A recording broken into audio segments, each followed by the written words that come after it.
சோழர்களை பற்றி பார்க்க போகிறோம். சோழர்கள் வந்து கரிகால் சோழரை பற்றி பார்க்க போகிறோம்.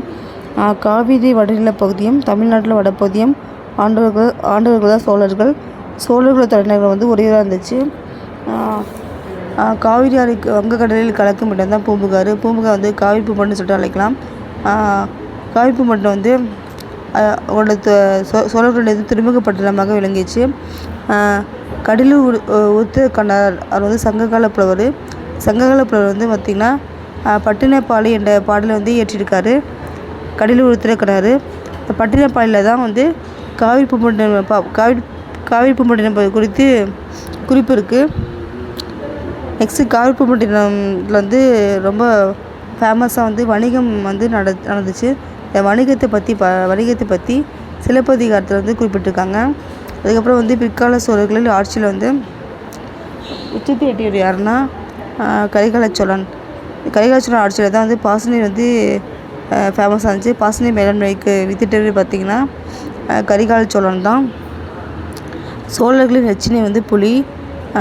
இவங்க வந்து சதுர வடிவிலோட செப்பு நாணயங்க வந்து வெளியிட்டாங்க. அதுமாதிரி பாண்டியர்களோட நச்சினை பார்த்திங்கன்னா மீன் பார்த்தோம்.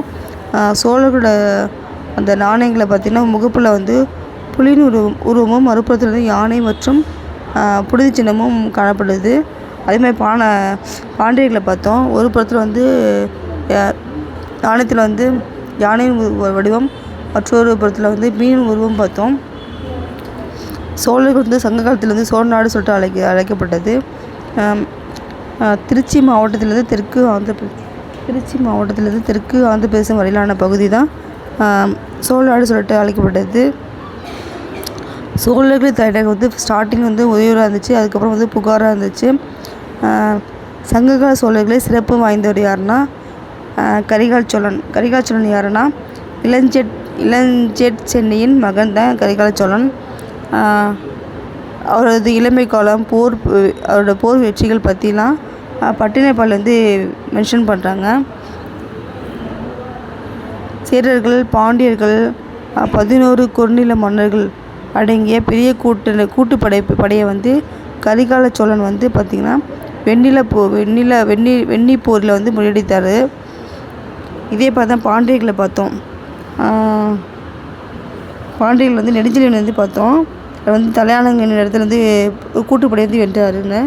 அதே மாதிரி தான் இவர் வந்து சோழர்கள் வந்து பார்த்திங்கன்னா கரிகால் சோழன் வந்து சேரர், பாண்டியர், 11 குறுநில மன்னர்கள் அடங்கிய கூட்டுப்படை வந்து வெண்ணி போரில் வந்து முறியடித்திருக்காரு கரிகால் சோழன்.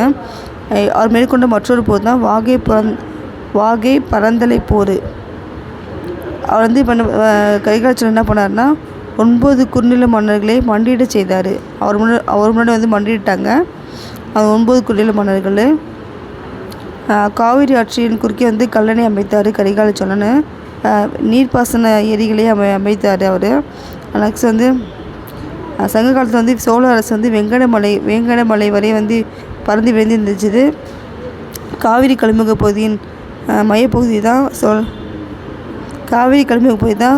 நாட்டில் மையப்பகுதியாக இருந்துச்சு. சோழர்கள் துறைமுகம் வந்து புகார் ரொம்ப இம்பார்ட்டன்ட். இந்த புகார் துறைமுகம் என்ன பண்ணாங்க, புகார் துறைமுகம் ரொம்ப ஃபேமஸாக இருந்துச்சு. இந்திய பெருங்கடலில் பல பகுதியில் வந்து வணிகர்கள்லாம் புகார் நகருக்கு வந்தாங்க.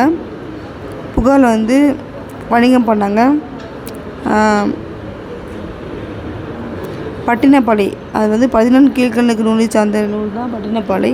இந்த நூலை வந்து கரிகாலன் ஆட்சியில் போது வணிக நடவடிக்கை பண்ணாங்களே, அந்த வணிக நடவடிக்கை அதை பற்றிலாம் வந்து விரிவாக வந்து பட்டினப்பாலை நூலை வந்து குறிச்சிருக்காங்க.